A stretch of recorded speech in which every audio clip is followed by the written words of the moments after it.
Kananga Yesu Yoleyo Nelakanga Ofana pembenya papa Okata makambo nangai.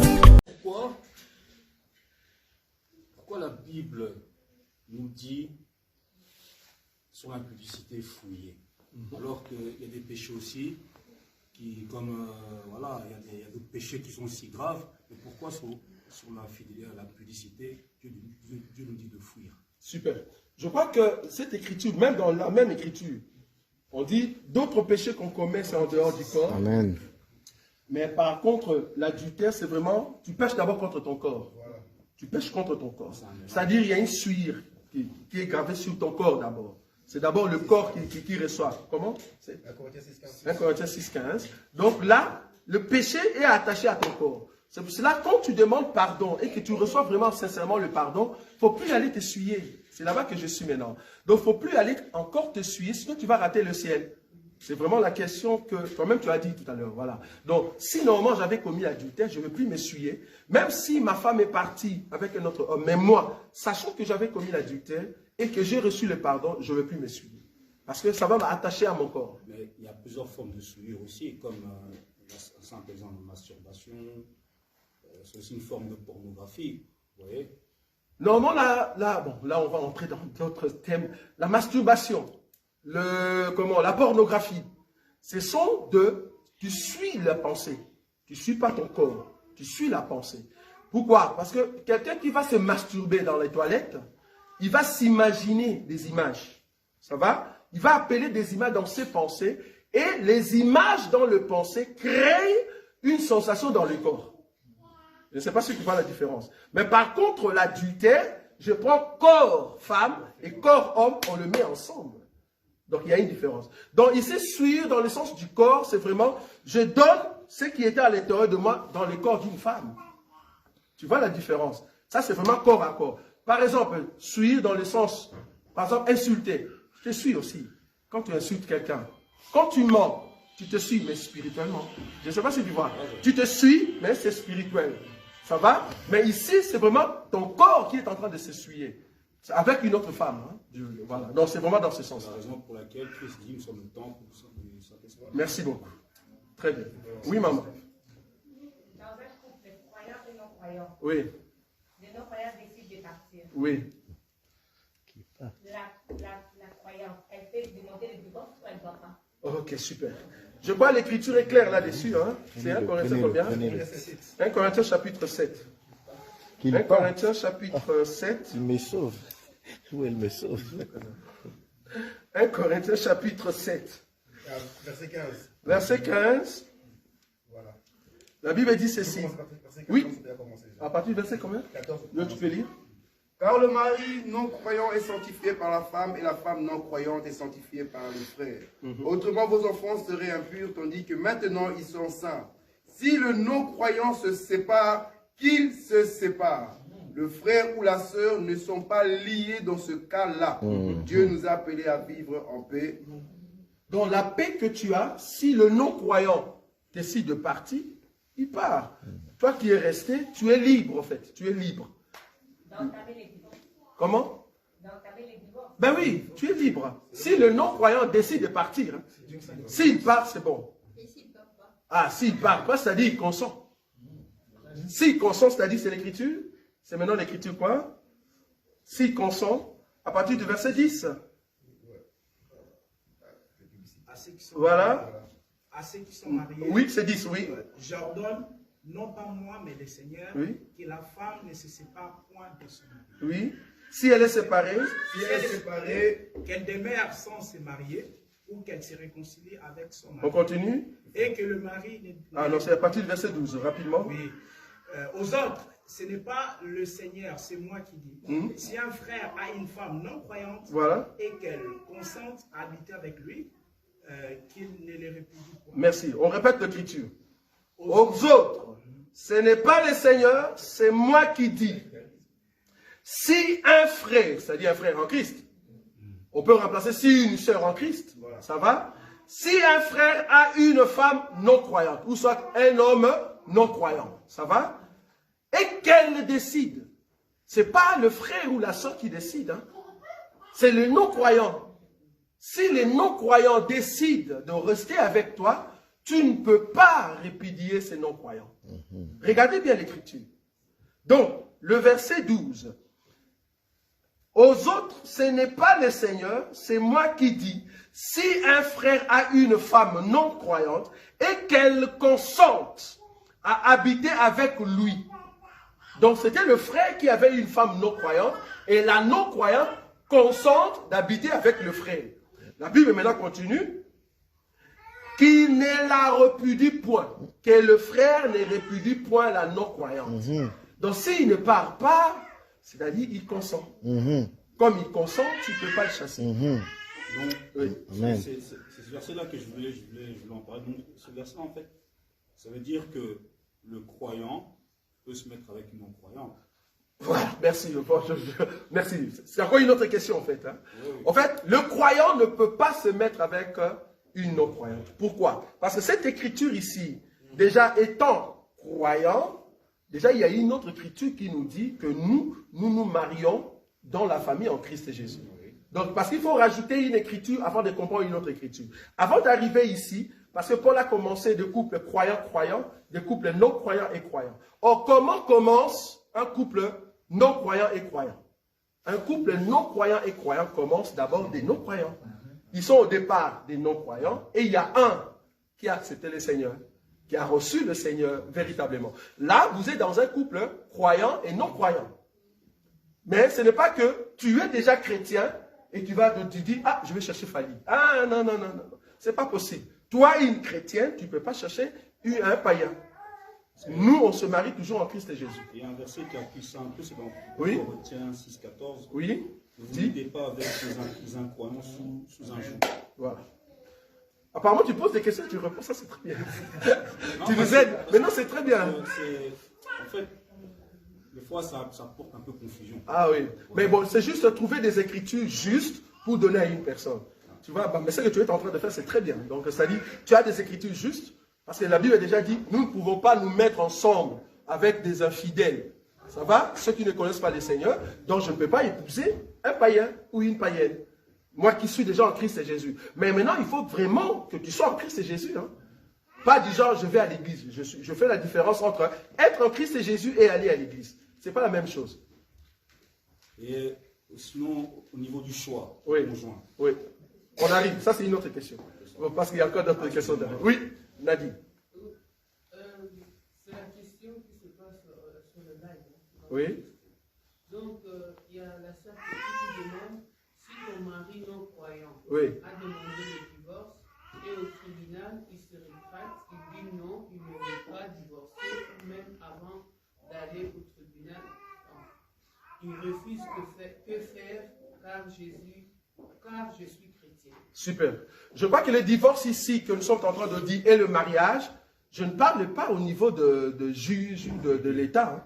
Les mariages, pour qu'il y ait mariage, nous, dans l'évangile, ce n'est pas l'État. Pour qu'il y ait divorce, nous, dans l'évangile, ce n'est pas l'État. Ça, c'est autre chose. L'État, c'est autre chose. Nous, les mariages et le remariage et les divorces, c'est la famille. Amen. Parce que nous croyons que tu peux te marier au niveau de la commune, auprès de l'État. Tu peux te marier au niveau de l'église. Là, ici, ce n'est pas possible. Chez nous, ne viens même pas. On ne va pas accepter cela. Donc, avant que tu viennes ici, nous allons te poser la question, est-ce que papa a donné la permission à la sœur d'aller? Tu vois? Parce que c'est le père qui marie sa fille, selon la Bible. Donc, le mariage, c'est le père, c'est la famille. Et quand vous avez des problèmes, c'est la famille qui traite. Parce que c'est la famille, en fait, c'est auprès de la famille que tu vas aller dire, votre fille, je ne l'aime plus. Si tu n'aimes plus, va dans la famille. Il ne faut pas aller dans des réseaux sociaux. Non, va dans la famille, dis à la famille, votre fille, je ne l'aime plus. Du moins, la famille, ah, nous sommes d'accord. Voilà, à partir d'aujourd'hui, messieurs, de la même manière que tu étais venu, merci beaucoup. Est-ce que tu veux qu'on remette la dot? Ah non, la dot, ben, vous pouvez garder. Pourquoi? Parce qu'il y a des enfants. Ah bon, je ne veux pas, c'était quand même beaucoup, donnez-moi ma dot. Donner ma dot veut dire quoi? J'avais acheté quelque chose et on me rembourse. Du coup, l'autorité parentale revient sur la femme. Je ne sais pas si vous voyez ce que nous disons. Donc, tu n'as plus l'autorité parentale. Or, quand on te remet la dot, ça dit même les enfants ne t'appartiennent plus. Appartient maintenant au père. Hein. Je ne sais pas si vous comprenez. Parce que l'autorité parentale revient au père. C'est très important. Mais si tu ne prends pas la dot, tu dis non, il y a des enfants, c'est-à-dire du moins, j'avais quand même payé ma dot. Bon, j'aime plus votre fille, mais du moins les enfants sont toujours le mien. Ça va? Ça, c'est autre chose. Oui. Encore la question suivante. Vous êtes fiancé et le frère n'a pas encore remis la dot, mais les parents donnent la sœur au fiancé. Est-ce que c'est un péché? Non, ce n'est pas un péché. En fait, nous sommes en train de dire ici, c'est quoi la dot? La définition de la dot. La dot, c'est au fait la parole du papa, la parole du père. Si le père me dit, mon fils, tu aimes ma fille, ok, prends-la, le jour où tu auras l'argent, viens me donner. Je prends. Et je vais faire des enfants, je ne pêche pas. Le Seigneur Jésus vient au monde. Pourquoi? Parce que la parole du père, c'est au fait l'autorité qui était sur la fille. C'est le père qui marie sa fille. Je vais donner une écriture, peut-être tu ne vois pas dans l'écriture. Jacob est venu. Pour Jacob, il a dit, je veux épouser, au fait, qui Rachel. Je veux épouser Rachel. Le père a dit, ok, pour épouser Rachel, il faut travailler 7 ans. Ça va? Les 7 ans en question, c'est la dot. Parce que c'est le prix que le père va mettre sur son enfant. C'est ça la dot. La valeur de ma fille, c'est 7 ans de travail. Il va travailler, il finit 7 ans, croyant qu'on va lui donner Rachel. On lui a donné Léa. On lui a donné Léa. Le matin, il se réveille, il regarde. Il dit que, ah, c'est Léa. Qu'est-ce que le père a dit? Reste d'abord avec celle-là pendant 7 nuits. On peut lire ça. Merci. Écoutez. Genèse chapitre 29, verset 27. Ici, les vieilles, on a les écritures directement. Achève la semaine avec celle-ci. Voilà. Et nous te donnerons aussi l'autre pour le service que tu feras encore chez moi. L'autre là, c'est qui? L'autre là, c'est qui? Rachel. Donc, Rachel a été donnée d'abord gratuitement. Voilà. Est-ce que vous voyez ça? Donc, Léa, on a travaillé qu'à 7 ans pour Léa, enfin pour Rachel, mais la dot en question, on n'a pas donné pour Rachel, on donne ça pour Léa. Mais Rachel, comme tu l'aimais, prends-la quand même gratuitement. Voilà. Hein, gratuitement, pendant 7 ans, mais tu continues déjà à faire des enfants, bon, la dot viendra après. Ça va? Donc, si le père te dit, prends la fille, tu viendras payer après, même si le Seigneur Jésus viendrait. Tu montes. Ça va? Oui, ma soeur. Un croyant. Merci beaucoup. Un croyant ici, d'abord, selon les Écritures, c'est lui qui a cru à l'Évangile. Croire à l'Évangile, c'est quoi? Croire à l'Évangile, le Seigneur Jésus a illustré cela. Je crois qu'on a donné cet enseignement sur les 2 maisons. Il a illustré cela par rapport à 2 maisons. Il a dit, il y a une maison qui a été construite sur le sable. Cette maison, c'est vraiment bien construit. Mais le problème, le fondement. Le fondement, c'était du sable. Quand le vent, la pluie est venue, cette maison s'est écroulée. Et puis, il y a une deuxième maison. Le fondement était en roc, en pierre. Maintenant, Jésus va y dire, par rapport à ces 2 maisons, celui qui a construit sur le roc, c'est au fait une personne qui entend la parole de Dieu et le met en pratique. Donc, un croyant, c'est celui qui a cru la parole de Dieu et le met en pratique. C'est ça un croyant. Donc, si tu ne mets pas l'enseignement en pratique, tu n'es pas un croyant. C'est pour cela, à l'église, nous avons des gens qui aiment le Seigneur, mais qui ne sont pas de vrais croyants. C'est pour ça qu'il faut écouter l'enseignement et le mettre en pratique. Quand tu vois quelqu'un qui ne respecte pas l'enseignement, ne souffre même pas. Ne souffre pas, tu comprends que la personne n'a pas l'enseignement, la personne ne veut pas suivre Jésus. Bon, peut-être la personne sera la vierge folle, mais en tout cas pas la vierge sage. Ça va? Oui, derrière la sœur?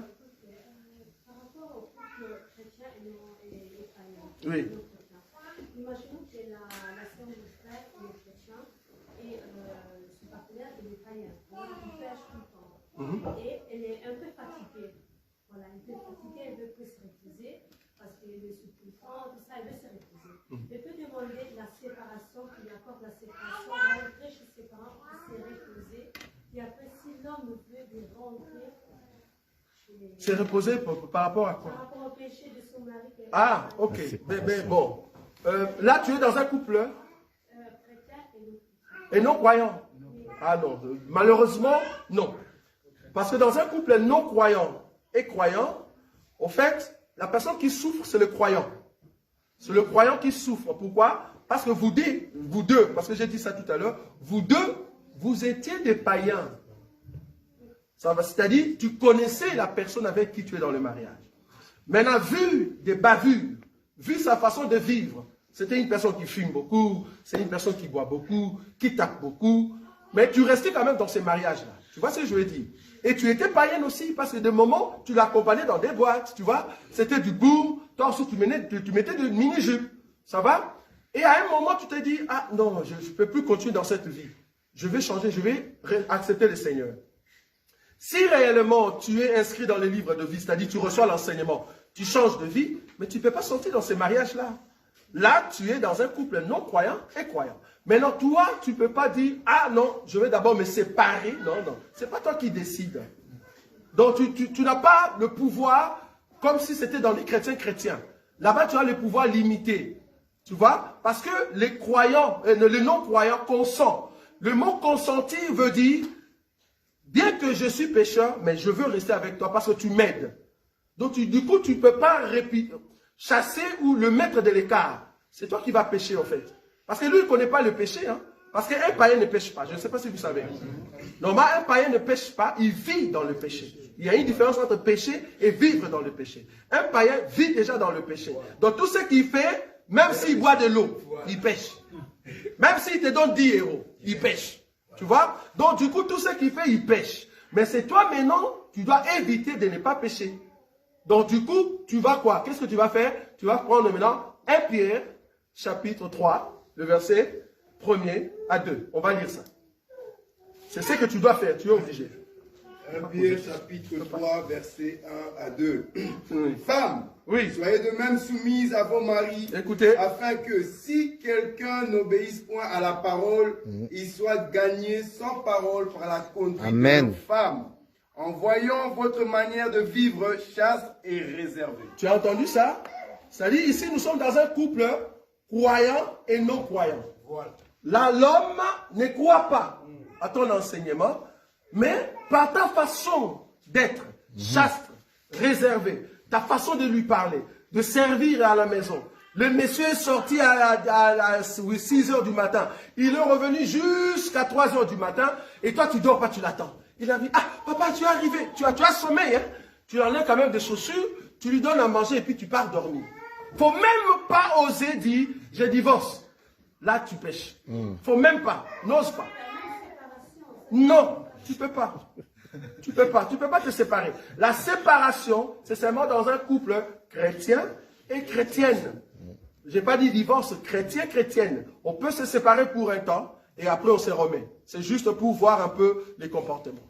Oui, maman. Oui, moi je voulais poser la question pour la séparation. Vous êtes séparés plusieurs mois, plusieurs années, mais la personne qui est partie ne veut plus retourner à la maison. À ce moment-là, tu vas se marier. La personne qui est partie veut la personne qui est restée. Normalement, il n'y aura pas de mariage parce que la séparation ici, c'est quoi? C'est une éducation. La séparation, c'est une éducation. C'est-à-dire, j'avais des tensions, j'étais en colère. Ok, je dis, ok, reste un peu dans... Là, je suis dans un couple chrétien, tu es d'accord? Ok. Donc, je dis, ok, par rapport à ces chocs, est-ce qu'il y a possibilité que tu restes un peu dans ton coin, moi je reste dans mon coin, et on se regarde? Parce que vouloir ou pas, vous deux, il n'y a personne qui va se marier. Vouloir ou pas, pour le moment là. Parce qu'il n'y a pas d'adultère. Donc, comme il n'y a pas d'adultère, il n'y a personne qui va se marier. Donc, vous deux, vous restez comme ça. En attendant, il faut chercher maintenant des voies et moyens. Vouloir ou pas. Même c'est quand il faut attendre. Mais nous, on sera là juste pour vous aider, pour diminuer un peu les 50 ans. Comme ça, ça descend jusqu'à 3 ans. Oui, deuxième question. Si vraiment la femme de la personne, il a essayé tout. Tout le monde a essayé, la personne ne veut plus rester. Essayer, c'est-à-dire? Bon, ah, la réconciliation. Oui, ça va venir. Parce que, ici d'abord, non, si, il va retourner. Vouloir ou pas, parce que c'est un chrétien. Ici, je crois la sœur Tania, c'est ça? La sœur Tania a posé la question, c'est quoi un croyant? Un croyant, c'est celui qui met en pratique la parole. Ici, toi-même, tu m'as dit que c'est dans un couple chrétien. Vouloir ou pas, il doit respecter la parole. Donc, ça viendra. Donc, on laisse le temps au temps, ça viendra. Vouloir ou pas. Oui. Je ne veux pas qu'Emmanuel pose des questions. Est-ce qu'il y a d'autres personnes? Oui, Tabitha. Oui. Ils sont mariés, oui. Quand l'homme ou la femme meurt. Oui. Et à quel moment la femme peut se marier? Oui, même quand le corps est là. Même quand le corps est là. S'il y a déjà un monsieur là, c'est bon. On regarde déjà, c'est bon après. C'est bon. Il n'y a pas de péché là-dessus. Tu comprends? C'est-à-dire, quand la personne n'est plus dans ta vie, tu es libre. C'est juste ce que je voulais dire. Mais c'est à toi maintenant de voir, tu dis, ah, il y a quand même les enfants, juste le lendemain. Non, tu n'as pas ce qu'on appelle culture, tu vois, pour le respect quand même. Et même, bibliquement parlant, il n'y a pas de péché, même si tu le faisais le même jour que la personne est partie. Moi, j'ai une question pour les croyants et les non-croyants. Croyants et non-croyants. La femme a les croyances, le mari est non-croyant. Oui. Et maintenant, le mari bat sa femme. Bat sa femme. Il bat sa femme. Oui. Et maintenant, la femme, elle peut divorcer ou pas? Non. Ah, croyant et non-croyant.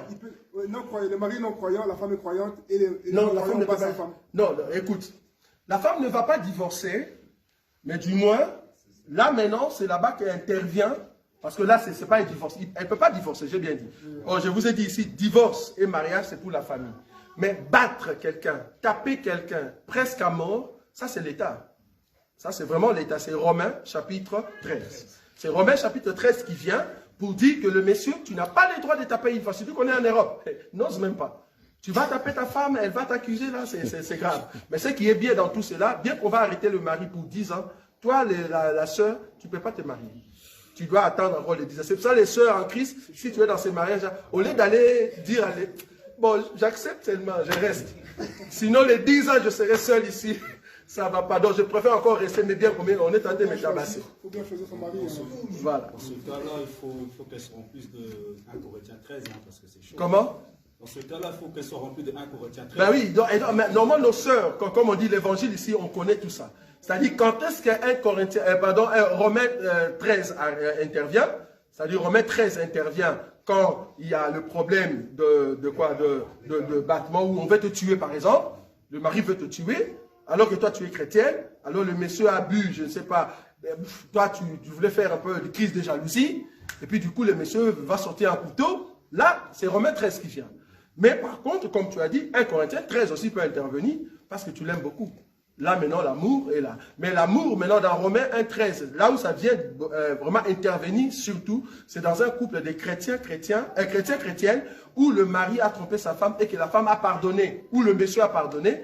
Il y a maintenant 1 Corinthiens 13 qui intervient, c'est-à-dire tu ne peux plus soupçonner le monsieur. Ton partenaire, tu ne peux plus soupçonner. C'est-à-dire, parce que le monsieur ou la femme a fait l'adultère, toi, maintenant, tu te dis, ah, la façon que le monsieur est allé au marché, peut-être ça va continuer. Non, si tu fais ça, tu pêches. C'est pour cela, nous, dans cet évangile, mieux vaut être du côté de Jésus. Adam a péché, ok, je te pardonne, je te mets la peau, mais dis-moi, sors de mon jardin. Ce n'est pas un péché. C'est plus facile pour deux croyants de pratiquer 1 Corinthiens 13 qu'un croyant et un non-croyant. Bon, ben oui, mais c'est le croyant dans le couple de non-croyants qui va pratiquer. Hein. C'est pour ça que nous... La charge, elle est seule. Donc... Voilà, mais elle souffre. La personne souffre. Donc, c'est vraiment ça, c'est ce que nous disons. Dans ce couple-là, la personne qui souffre, c'est au fait notre soeur, notre frère. Pourquoi? Parce qu'il a l'enseignement, il a des limites par rapport à l'enseignement. C'est pour cela que nous donnons ces conseils à nos bien-aimés. Si vous voulez aller au ciel, n'épousez pas un païen. Ne prends pas une païenne. Faites de sorte que la personne connaisse l'évangile. C'est très important. Ça va vous aider beaucoup. Ça va? Oui. Est-ce que Ezali interdit que la couple croyant qui conseille à la moralité? Non. La couple est croyante. Moi, ça, il y a ma téléphone. Non, je ne pense pas. Non, elle a posé la question de savoir si, dans un couple de chrétiens, est-ce qu'il est interdit à la sœur de prendre le téléphone de l'autre. Bon, ça, c'est pas une question de l'évangile, c'est une question d'éthique. C'est-à-dire, moi, par exemple, chez moi, il est interdit, en tout cas moi, ma femme est là, j'aime pas quand je mets mon stylo ici et que je déplace, qu'on vienne le déplacer. C'est interdit. Donc, c'est-à-dire, si je laissais ici, laissez là-bas. Ça, ce sont d'éducation de chaque maison. C'est-à-dire, par éthique, à moins que vous puissiez soupçonner, ça c'est autre chose. Soupçon, ça c'est autre chose. Et déjà, tu ne peux pas soupçonner ton frère dans l'évangile. À moins que tu soupçonnes quelque chose, ça c'est autre chose. Mais par respect, si je te dis, ne prends pas mon téléphone, peut-être j'ai de numéros ou d'autres relations que toi, tu vas peut-être effacer, tu vas enlever, et ça va m'empêcher d'évoluer, par exemple. C'est pour ça que je te dis, non, ne touche pas. Donc il y a des éléments, ça c'est dans les cadres éthiques, mais ça n'a rien à voir avec l'évangile. Ça va? C'est juste par un cadre de règle. Emmanuel, non. Donc notre frère, notre soeur.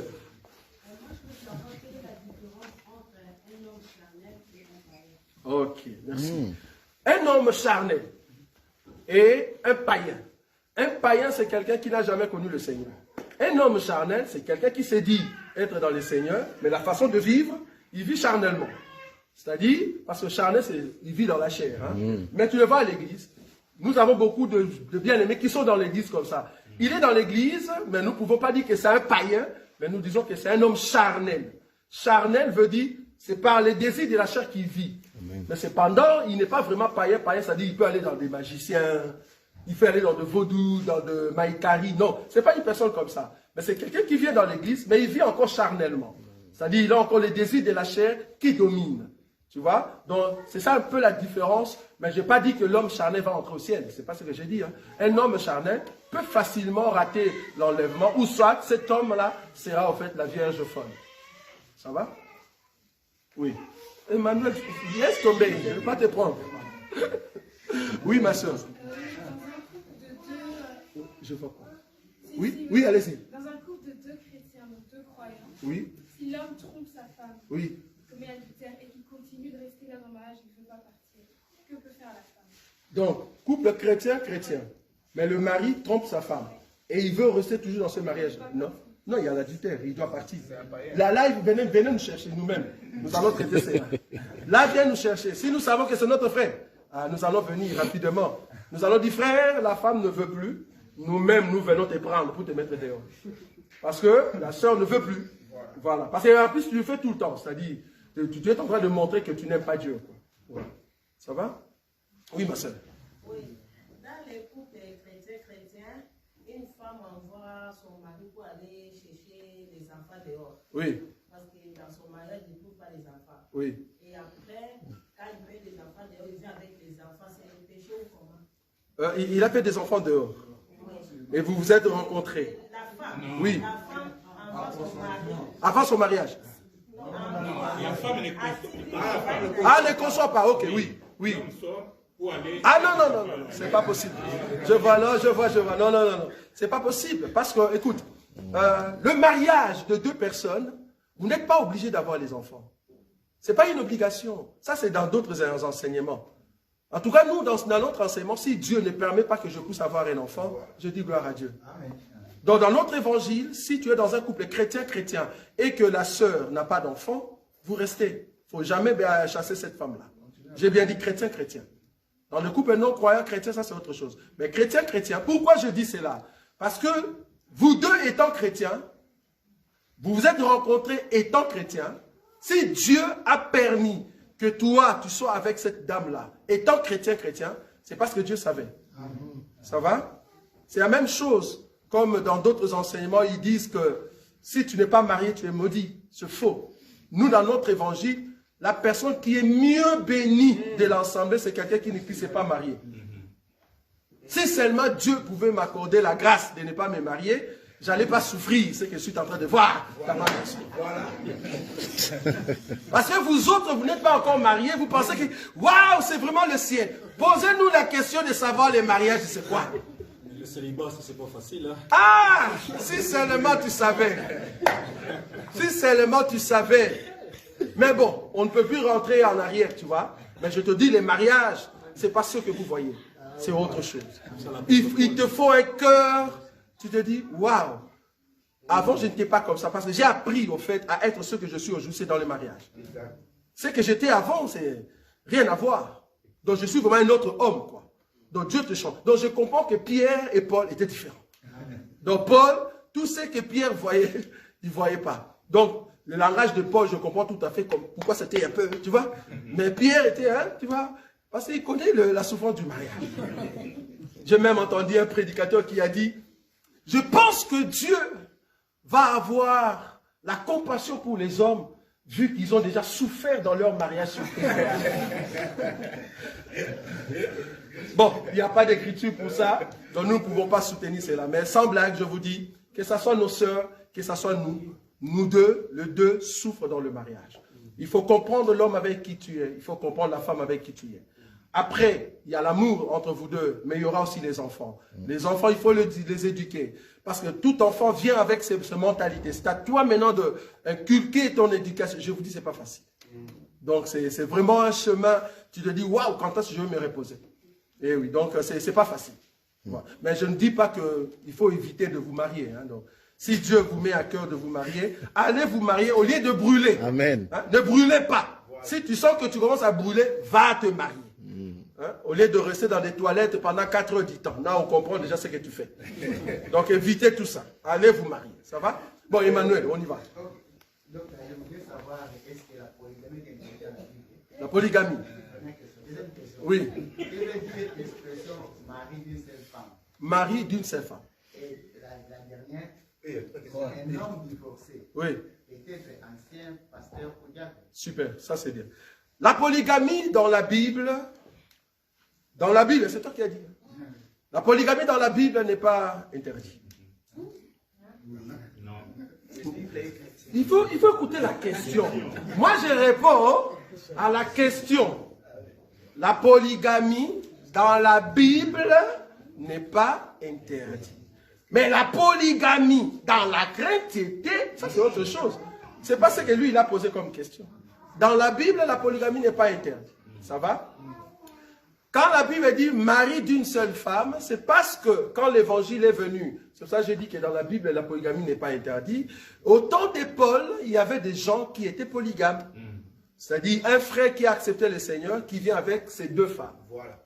Et nous croyons dans cet évangile, quelqu'un qui était païen et qui a 2 femmes, 3 femmes, qui accepte notre évangile, il doit amener ces 3 femmes ici. Voilà. Amen. Ah, oui. C'est ça. Nous allons voir 3 sœurs là. 1, 2, 3. Et le frère est là comme un chef coutumier. Yeah. Il doit être là. Mais cependant, maintenant la 3e question, le frère, bien qu'il est chrétien, il ne peut pas prendre la charge. Amen. Parce que ce n'est pas un modèle. Mais cependant, si le Seigneur Jésus vient, il va monter avec ses 3 femmes. Oui. Il va monter. C'est-à-dire, avant, il était païen, il était ignorant, il a épousé ces femmes-là.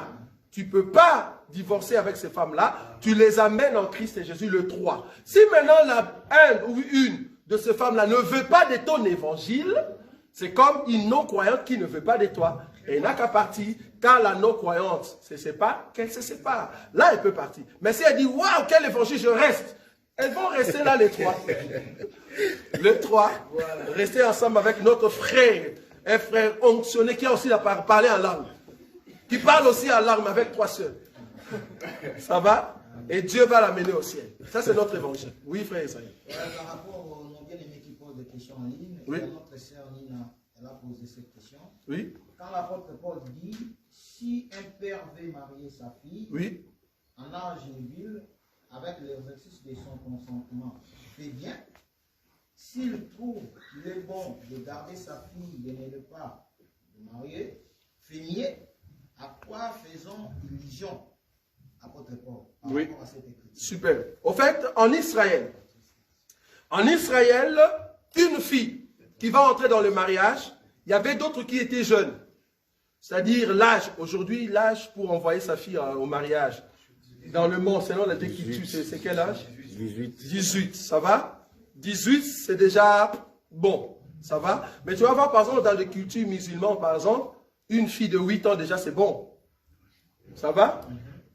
Déjà 12 ans, vouloir ou pas, c'est très bon. Vous voyez? Donc, là maintenant, si le père veut d'abord garder sa fille vierge, jusqu'à ce qu'elle puisse attendre l'âge normal bien, là, la fille va au fait aller. Parce que le père n'a pas le droit, parce qu'il y a une autre écriture dans la loi qui dit, quand la fille est majeure et qu'elle rencontre un homme, et elle vient auprès du père pour demander la main. Hein? L'homme demande la main. Si le père lui la donne, le mari peut le prendre au mariage. Si le père ne donne pas, le mari doit attendre. C'est-à-dire, là, on attend jusqu'à ce que la fille, par exemple, supposons que ma fille est encore étudiante. Parce que c'est le père qui marie sa fille. Donc, si moi, je décide de ne pas lui donner encore au mariage, je fais mieux. J'attends jusqu'à ce que ma fille termine ses études. Mais je n'ai pas le pouvoir de dire à ma fille, toi, comme tu es là, tu ne vas jamais épouser même si tu as 35 ans. Non, c'est pas ce que l'Écriture dit. Ici, c'est par rapport à ce que le père regarde la maturité de sa fille d'aller au mariage. Il dit non, je préfère encore la garder comme telle qu'elle est. Ça va? Oui. Autre question, oui. C'est par rapport à notre sœur Aldine. Oui. Elle a posé cette question. Bon, je sais qu'il y a des adultes ici. Oui. Elle a dit, le couple est croyant, oui, et non croyant. Le mari non croyant n'arrive pas à satisfaire sa femme au lit. Et le mari autorise à sa femme d'aller voir un autre homme. Et or, dans ces cas, la femme croyante doit se soumettre, comme dit la Bible. Femmes, soyez soumises. Non. Nous avons toujours dit, dans un couple croyant, non croyant, tout ce que les non-croyants te disent de faire, mais qui ne dérange pas l'enseignement, tu le fais. Amen. Mais si les non-croyants te disent, allons derrière d'autres dieux, tu dis non, si tu veux me tuer, tue-moi. Je ne sais pas si vous avez compris. Dans ces cas-là, je ne peux pas aller, parce que ce que je veux faire, c'est au fait l'impudicité. Or, moi étant chrétienne, je ne peux pas accepter cela. Si le non-croyant me dit, mets de mini-jupe, parce que nous allons sortir, je dis non, dans mon enseignement, je ne peux pas mettre cela.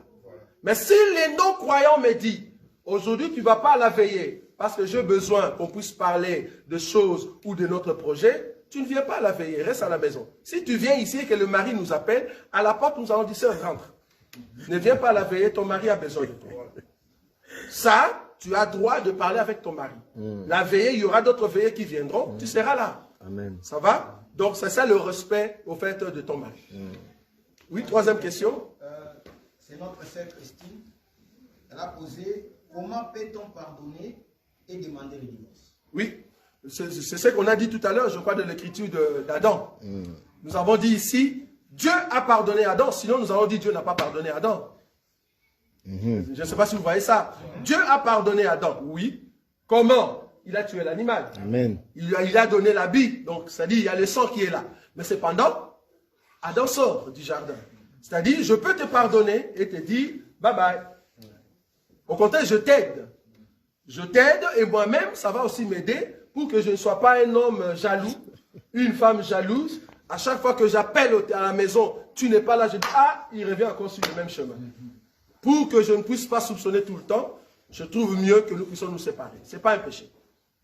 Non, on va laisser aux autres. Parce que ce sont des bien-aimés qui posent. Oui, oui, mais on va laisser quand même dans la salle ici. Ça va? Oui, ça va? Oui. Par exemple, les parents, il y a par exemple, moi je ne connais pas. Et les parents ils viennent, tout ça, et ils acceptent sa dot, ils me disent oui, mon père, par exemple, oui. Et moi je ne savais pas. Oui.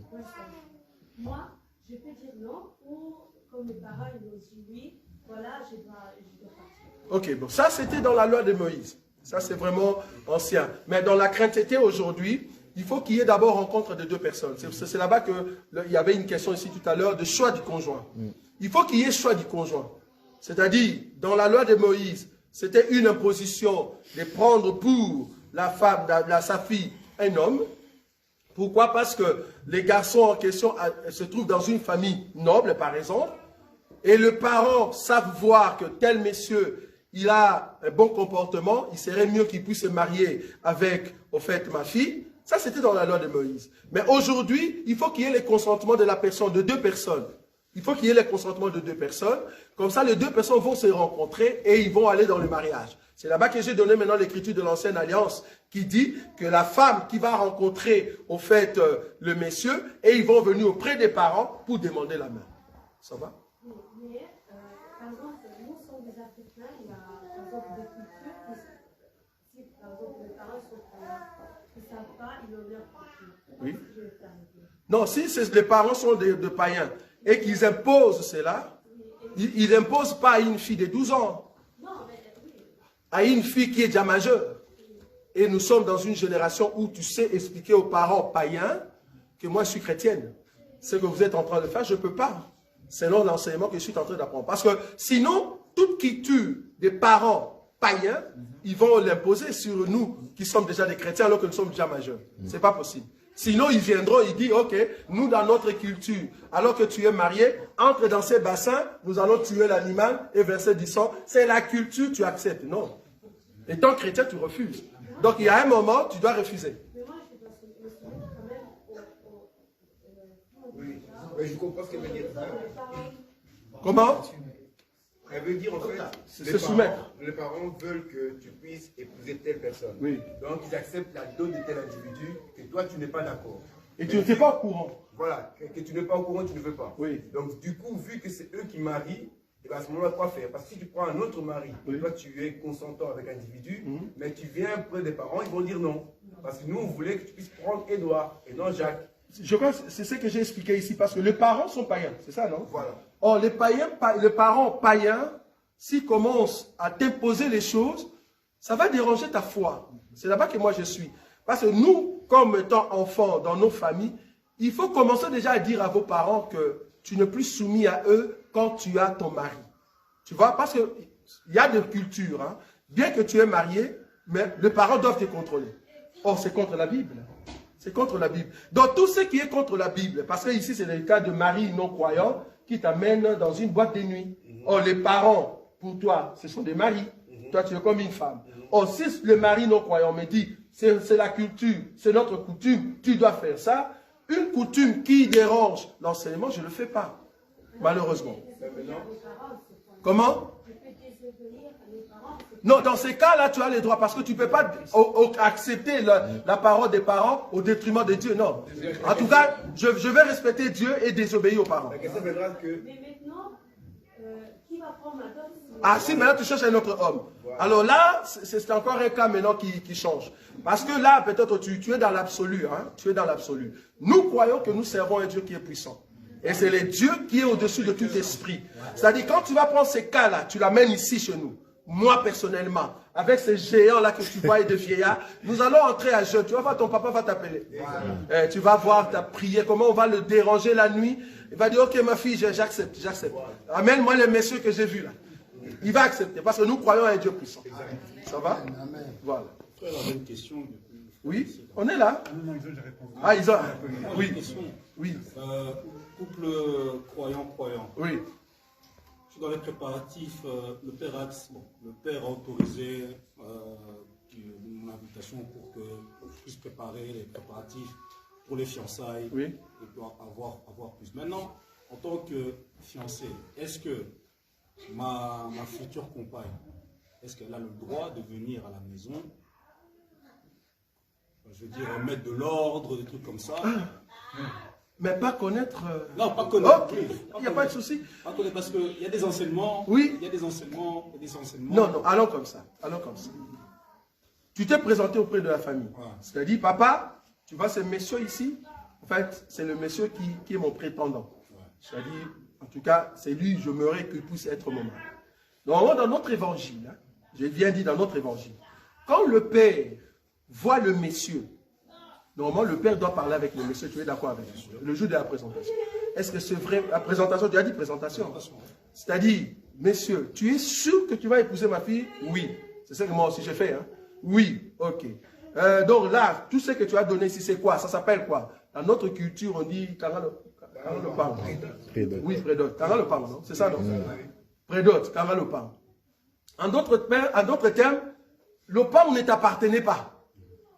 La clé qui était sur la porte, c'était les papas. Maintenant, toi, tu viens avec tes biens pour dire, papa, la maison ici t'appartenait, moi, je veux l'acheter, mais parce que tu as mis ton cadenas, est-ce qu'il n'y a pas possibilité que tu enlèves ton cadenas, que moi, je mette mon cadenas, et prochainement, je viens acheter la maison?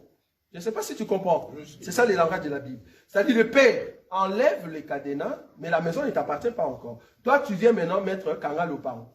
C'est-à-dire, je mets maintenant les cadenas, papa. Je veux partir. Que personne ne vienne pour demander encore cette maison. Ça m'appartient. Et je te rassure que je viendrai acheter ça. Quand tu dis ça, selon notre évangile, tu l'as déjà épousé. Exact. Tu l'as déjà épousé. Tu viendras seulement concrétiser. Donc, la femme t'appartient. Elle peut aller à la maison avec toi. Parce que même d'autres parents, le même jour-là, il peut dire, au lieu de mettre les cadenas, pourquoi tu gaspilles ton argent pour rien? Ah, je vais enlever mon cadenas, je te donne déjà la maison. Le jour où tu auras l'argent pour acheter, viens me donner mon fils. Tu prends la fille, tu la mets. Dans notre évangile, c'est ta femme, tu peux déjà commencer à faire les enfants jusqu'au jour où tu viendras avec l'argent. Mais si c'est seulement les cadenas, non, ne touche pas encore. Parce que la maison, tout ce qui est à l'intérieur, ne t'appartient pas encore. Tu as juste acheté les cadenas. Parce que le Père t'a donné la parole pour les cadenas. Donc du coup, elle peut venir chez vous, elle peut nettoyer pour connaître aussi ta famille, mais vous n'allez rien faire. Ça va? Et c'est vrai qu'après, pardon, il y a une écriture, ok, on y va. Nous prenons l'écriture de Matthieu chapitre 1, verset 18. Matthieu combien? 1, 18. Matthieu 1, 18. Ok, on y va. Voici de quelle manière arriva la naissance de Jésus-Christ, Marie, sa mère, ayant été fiancée à Joseph. Pas mariée, non, mariée, on a dit mariée. Non. Non, on a dit quoi? Fiancée. Non, on a dit veuve, elle était veuve. Oh. Non, on a dit quoi là? Fiancée. Ok, on continue. Se trouva enceinte par la vertu du Saint-Esprit. Déjà? Ah, ok, on continue. Avant qu'elles eussent habité ensemble. Oui. Le verset 20. Oui. Comme il pensait, voici un ange du Seigneur. Qui pensait? Qui pensait? Joseph. Joseph, son mari. Non. Ouais, son fiancé. Oui. Ok. Et dit, Joseph, fils de David. Oui. Ne crains pas de prendre avec toi Marie, ta femme. Ah, il n'a pas encore donné la dot, mais l'ange dit c'est ta femme déjà. Voilà. Ta femme. Parce que tu as mis les cadenas. C'est ta femme. Voilà. Tu viendras seulement concrétiser. Amen. Nous aimons ces choses. Ça va? Oui, maman. Quand est-ce qu'on parle de la fornication? Fornication. Fornication, en fait, le monsieur n'est pas connu dans la famille de parents, premièrement. Deuxièmement, le monsieur est connu dans la famille de parents, mais dans sa tête, il n'a pas l'intention de marier cette fille-là. Et qu'est-ce que le monsieur fait? Il commence à sortir avec la sœur. Or, nous, dans notre évangile, si c'est un frère de l'évangile, nous avons appris que la sœur, tu ne l'as pas mariée, mais tu as juste fait la prédote. Mais tu as commencé à sortir avec lui. On vous a vu dans des hôtels.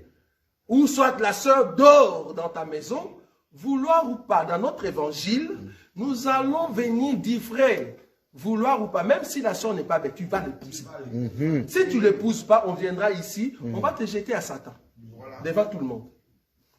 Pourquoi? Parce que la sœur n'avait pas forcé pour que tu viennes le chercher. Toi-même, tu es parti chez le parent. Tu as fait notre prédote, parce que tu as trouvé que c'est la sœur. Ok, mais ne la touche pas encore, parce que tu ne l'as pas encore payé. Si tu la touches, c'est-à-dire tu as cassé les cadenas, tu as vu tout ce qu'il y a à l'intérieur, c'est ça, non? Le fait que tu as cassé les cadenas et que tu as vu tout ce qu'il y a à l'intérieur, que ça soit joli, que ça ne soit pas joli, que ça ne soit pas ta taille, comme on dit, si ce n'est pas ta taille, tu vas aller là-bas. Voilà. Tu dois l'épouser. Ça, c'est notre évangile. Si tu ne l'épouses pas, nous allons te jeter à Satan. Ici. C'est-à-dire, nous allons te livrer pour dire que voilà, c'est un païen qui était venu goûter les sœurs à l'église. Sors. On te chasse. Ça va? Et on va les mettre ça sur YouTube. Voilà. Pour que tout le monde sache que c'était tel monsieur. Oui. Qui ça? Femme mariée chrétienne. Qui a son mari. Et qui a quoi? Eh non. Eh, voilà une demande à tes soeurs, grandes soeurs qui sont là. Il y a toujours un problème avec nous autres. Moi, je suis trop jaloux. Ça ne va pas marcher, ma soeur. Ça ne marche pas, là. Non, il n'y a pas de meilleur ami plus que ton mari, ma soeur. Non, oublie. Tout ce qui est passé, est passé. Toute chose est devenue nouvelle. Non, c'est juste, ma soeur, c'est juste. Tous ceux qui étaient nos amis quand on était encore païens, oubliés. Nous sommes maintenant en Christ et Jésus. Toute chose est devenue nouvelle. Il n'y a plus de condamnation pour ceux qui sont en Christ et Jésus. Toute chose est devenue nouvelle. Que ce soit des amis ou quoi. Il faut oublier ça. Amis, loin, loin. Pas de téléphone. Parce que si je vois 3 fois téléphone dans la journée, il y a un problème. Et j'ai raison. Oui, voilà. C'est un péché que la femme, elle sait qu'elle ne peut pas décider. Pas seulement, mais l'homme soit jaloux, tout le temps possessif, jaloux. C'est un péché. La jalousie de l'homme, ça dépend de niveau. Voilà. Si la jalousie est noble, voilà, non, soupçonner c'est autre chose. La jalousie, Dieu est jaloux, voilà. Donc la jalousie de l'homme, ça dépend de circonstances. Si dans les circonstances de Dieu, nous sommes d'accord, mais pas dans le exagéré, c'est-à-dire ça déplace. Tu vois, si c'est déplacé, c'est pas bon. La jalousie, par exemple, tu me dis que tu as un ami qui était d'enfance. Ça va? Parce qu'il faut comprendre que nous avons d'autres personnes qui sont déjà dans le Seigneur Jésus Elle te dit que c'est mon ami, mais en réalité, c'était son ex. Voilà. Bon, même pas son ex, mais quand ils étaient encore 12 ans, 13 ans, il y avait un peu de touche partout là. Tu vois? Il y a un peu ces sensations-là de « Ah, c'était bien », tu vois? Et puis tu rentres dans le mariage, la même personne, tu gardes toujours des relations. Non. Parce que meilleur ami, vouloir ou pas, femme mariée, c'est ton mari. Mais, j'ai bien dit meilleur ami. Meilleur ami, à part Jésus, c'est ton mari. C'est-à-dire la personne qui doit savoir tout de toi.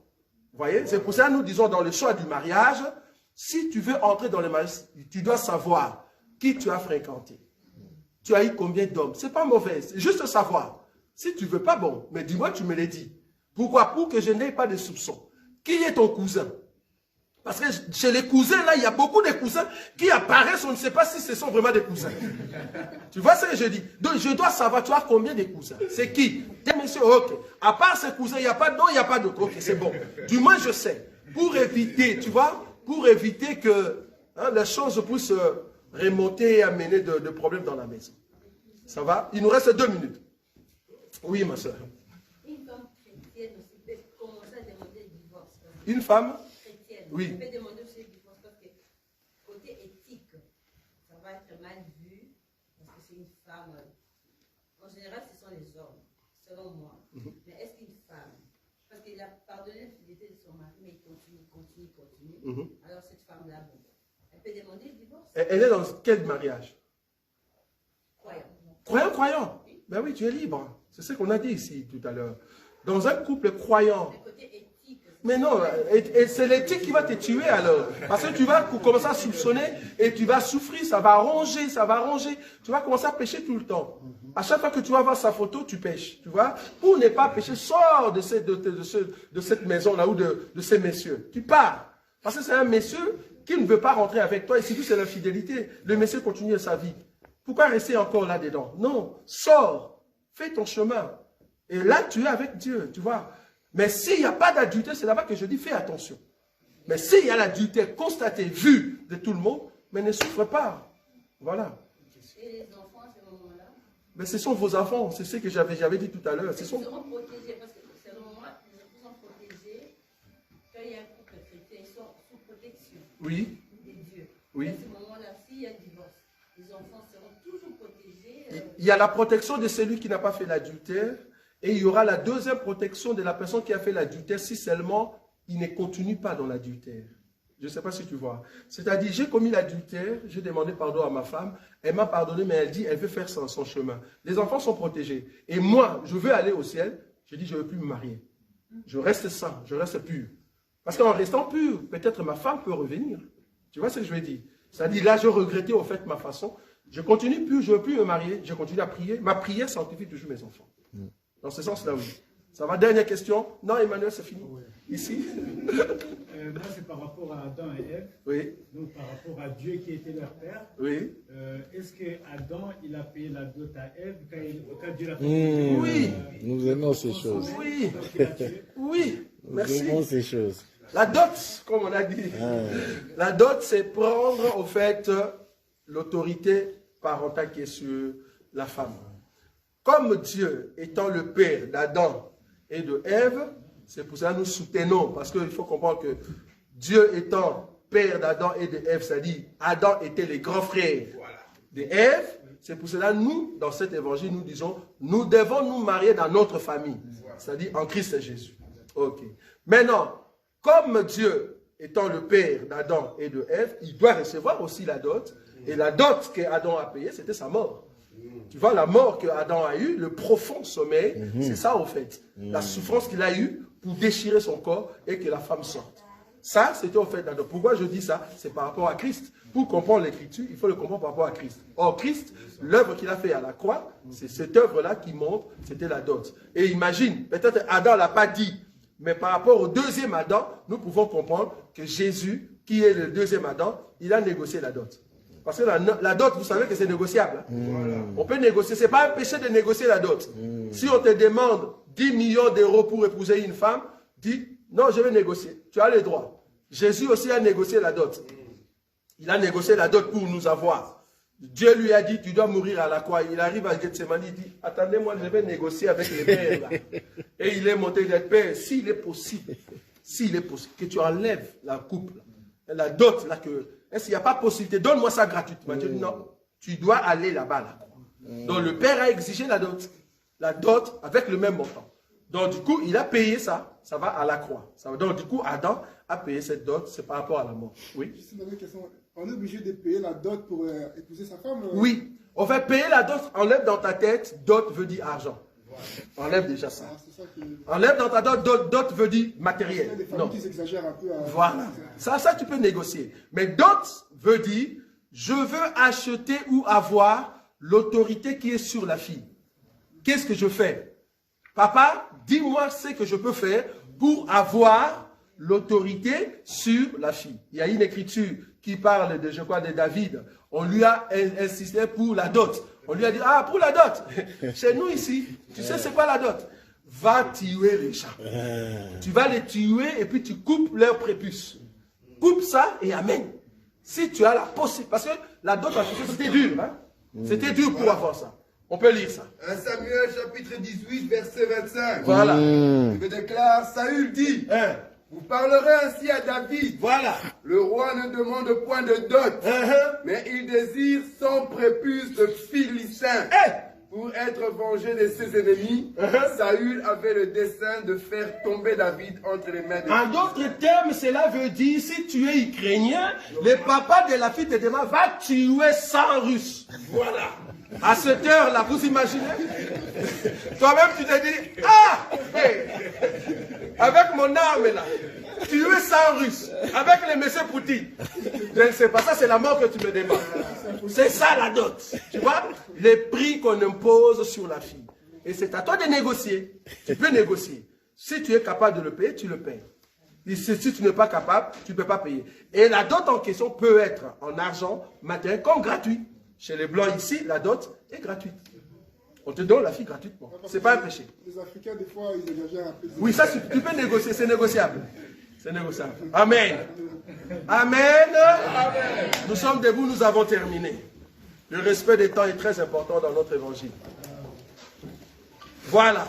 Donc nous avons terminé encore cette partie des questions-réponses.